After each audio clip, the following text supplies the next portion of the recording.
Yo, what is up, everybody? Today I have another baseball top 5. Today is top 5 catchers entering 2020. We did top 5 starting pitchers, and that was a couple days ago. So, yeah, we're going to be basically doing the same thing based off of some facts, some opinions. This is basically my opinion. Leave your list down below. Drop a like. Yeah, leave your top 5 down below and subscribe. And yeah, I'll just talk about each player, talk about their stats from last year and why I think they're in this position. So let's get into the list. At number 5 is Chicago Cubs catcher Willson Contreras. Contreras batted .272 last year with a .355 on-base percentage. He had 24 home runs, 64 RBIs, and only 57 runs with a 3.1 WAR.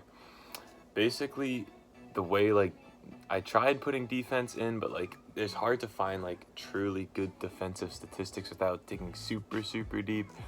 But basically all I know is that most of the best defensive catchers are not the best hitting catchers, and mostly I'm putting more hitting catchers here rather than defensive catchers. Yeah, that's what most people would do, but he basically is around the same defensive potential as the numbers 2 through 4 players, and the number 1 player has better defense than the rest. But Contreras, I don't feel like he should be in number 4, but I don't see anyone else coming in at number 5, so I think number 5 is a good ground for Contreras. Not terrible, still 5th best catcher in the league, not bad. In at number 4 is Minnesota Twins catcher Mitch Garver. Garver broke onto the scene last year as he hit .273 with .273 batting average, .365 on base, and a .630 slugging. He had 31 home runs, 67 RBIs, 70 runs, and a 4.0 WAR. He was a silver slugger for the AL catcher, and he's the only non-all-star in this lineup, or in this top 5. He had a very good lineup with the Twins, as the whole entire Twins team just had a good season. I feel like if you went based off of solely last year, he'd probably be number 3 or number 2, but I feel like he's just going to regress a little bit. I feel like this may have been not a career year, but more or less just a year that he breaks onto the scene, and it's like he goes up, he gets his first spike, and then he goes down a little bit to reality. Then he just he finds his groove and then continues to play well. Mitch Garver, he's still a good player. He had a fantastic season last year. Not much more I could say. Hopefully he doesn't regress. Hopefully I'm wrong, but let's see. I don't know how it'll be. Coming in at number 3 is Gary Sánchez of the New York Yankees. Sánchez didn't have the best slashing line. He only had .232 batting average, .316 on base, and a .525 slugging. He had 34 home runs, though, with 77 RBIs, 62 runs, and a 3.1 WAR. His defense isn't the best, but his hitting is just spectacular.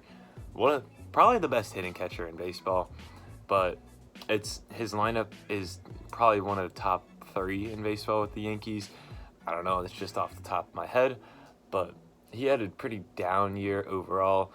He should usually become Silver Slugger. He won it a couple years ago. If he has just a year that he is a little better slashing, he could easily be 1 or 2 here. But his defense is poor and his slash line is really bad. Gary Sánchez, he's still a good catcher overall, but I don't think he's better than number 1 and number 2 on the list. Coming in at number 2 is former Brewers catcher and now White Sox catcher Yasmani Grandal. Grandal batted .246 with a .380 on base and a .468 slugging. He had 28 home runs, 77 RBIs, and 79 runs, but he only had a 2.5 WAR. He was a very good offensive player, and when it was in the free agent market, basically every single team would have benefited from him. There's only a select few teams that would have seen Grandal and been like, no, we don't need him at all.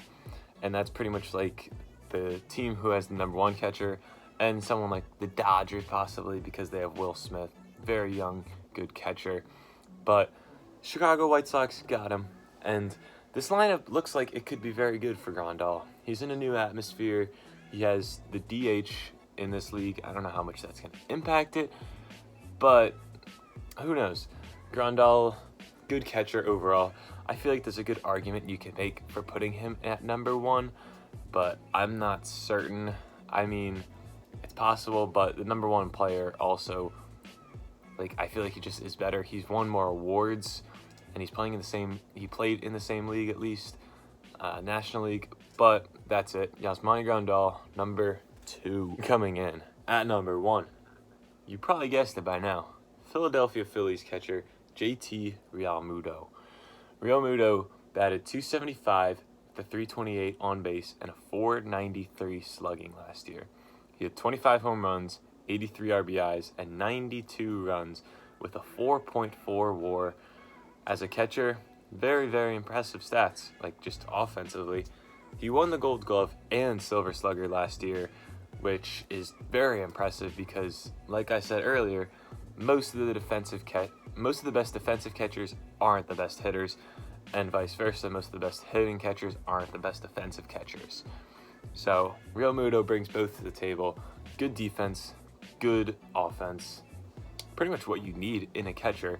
I mean, some teams are looking more towards defense, some teams are looking more towards offense, but Realmuto basically does it all as a catcher-wise. Very good offense and defense, and he probably should be number 1. I could see how there's a lot of players that could be number 1 in this list because the catcher's it's kind of a weaker position. It's not like it's super high up there and talented like 10 years ago or so when it was Buster Posey, Joe Mauer. You had stud players that were catcher that could win MVP.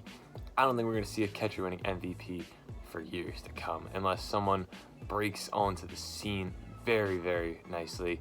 But I don't know. That's my top 5.